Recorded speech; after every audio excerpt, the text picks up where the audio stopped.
One thing that Eisenstein's article does really effectively is illustrate and exemplify how dramatically our culture and our lives were changed by the advent of print. Um, we know for a fact that a lot changed at the point that printing came about. We just don't know how specifically, as it says in the book, how our thinking, learning, or ways of thinking, learning, or perceiving were altered, um, much less our laws, languages, and mental constructs. The difficult thing is that the way we do research, the way we learn, the way that we take in information is entirely through print, through the written word. So um, how can we possibly learn about or gain information on the way that we thought or acted or created meaning before we even had the written word? It just stands to reason that that would be impossible. So it's an interesting paradox. We know that a lot changed. We just don't know the specifics of how it changed. That doesn't mean that the information you have is useless.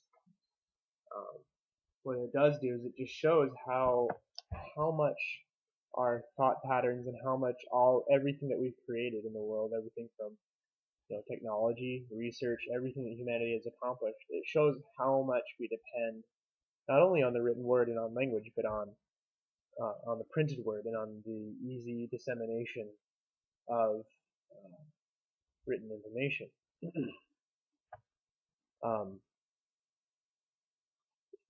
Before we had printing, of course, we had written word, we had oral traditions and stories, but that is incredibly inefficient in the way we can share information.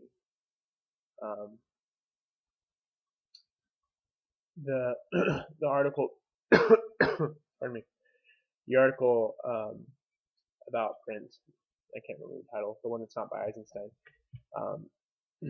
talks about how history shows us that there were several attempts before the period that we know as the Renaissance. There were several attempts to resurrect classical thinking, but that the Renaissance was effective when it was simply because print was available, so the words could be effectively spread and shared. Same thing with the American Revolution.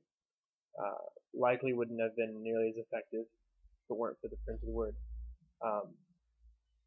Print and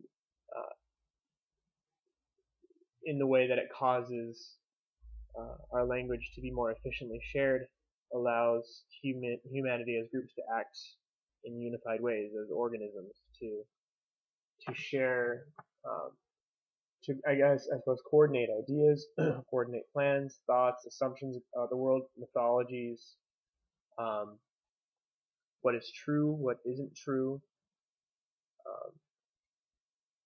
and that really makes our culture a lot more cohesive and really facilitates the process of globalization. Globalization wouldn't be possible without print either, because globalization involves the sharing of cultural norms across the entire world, and that would not be possible at all if those ideas were not able to be shared in an efficient way.